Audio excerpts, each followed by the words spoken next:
In this video, I'm going to go over some basic concepts and principles related to accounting, and this is in preparation for the adjusting entries that I'm going to be making some videos about next.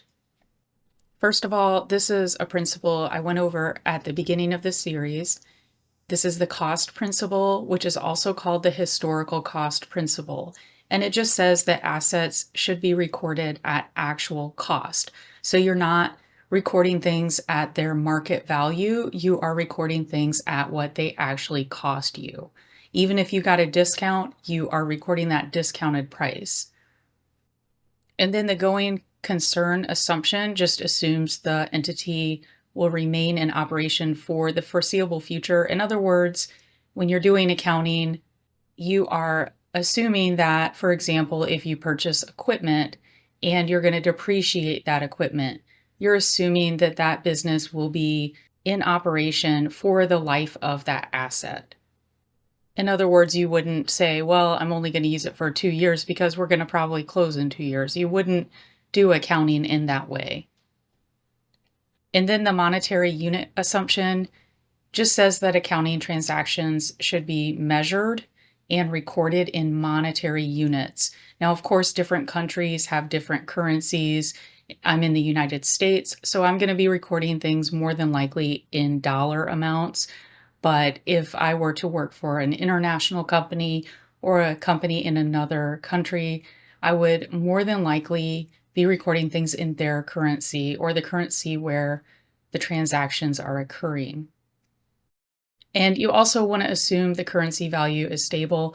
Obviously, the value of a dollar is different today than it was just even a couple years ago, 5 years ago, 10 years ago. But when you purchase something or receive money or have any sort of transaction in the business, you are putting it on the books at that cost, at that dollar amount or currency amount, and you're just assuming that that dollar amount is as is, and you're not factoring in inflation or anything like that.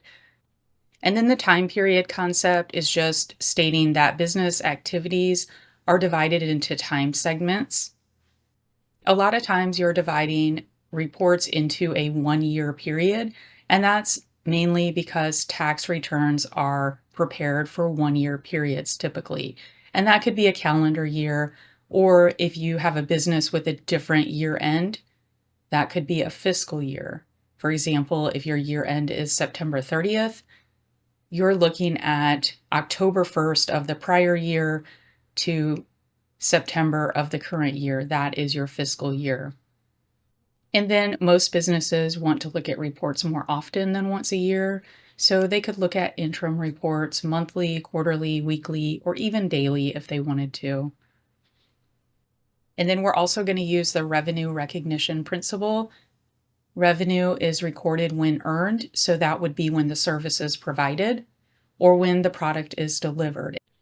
And we're going to get into a lot of things like when the product is delivered. Does that mean when it goes on the delivery truck? Does that mean when it arrives at the customer's place of business? We're going to talk about that stuff later. And then I can also say that if you're in college and you are on a business track, I highly recommend you take a business law class if it is not already required, because that's going to help you with some of these scenarios and some of the laws related to the stuff surrounding this. And then you should just know that revenue is recorded when the earnings process is complete. Now, there are going to be some scenarios that we talk about when we get to the adjusting entries, like, for example, if it's the end of the year and you are halfway through a large job, a large service that you're providing to a customer, you may adjust your books to record half of those earnings because you've earned half of it if you're halfway done with the job. So we'll get into all of that with the adjusting entries. And then the amount of revenue to record is the value of the item or service sold to the customer. In other words, what they expect to pay. So if you're selling a service to your best friend and you're giving them a discount, you are going to record that discounted price. You're not going to record your regular price. It's what the customer expects or has promised to pay. And then the matching principle is also called the expense recognition principle. And this just says that expenses are recorded when incurred.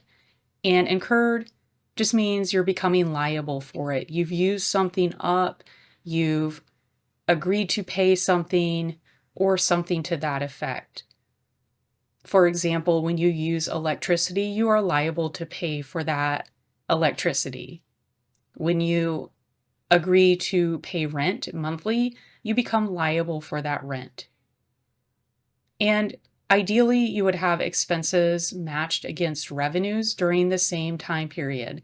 So your rent for February 2025 is going to match against any revenues you earned in February 2025. In other words, they're lining up in the same time period. And you'll see what I mean as we go through the adjusting entries in the next, I'd say maybe 4 or 5 videos. You'll see what I mean in that regard. And keep in mind that these principles are related to accrual-based accounting. In accrual-based accounting, you do adjusting entries. I'm going to stop here for today. If you have any questions, feel free to comment below, and I'll see you in the next lesson.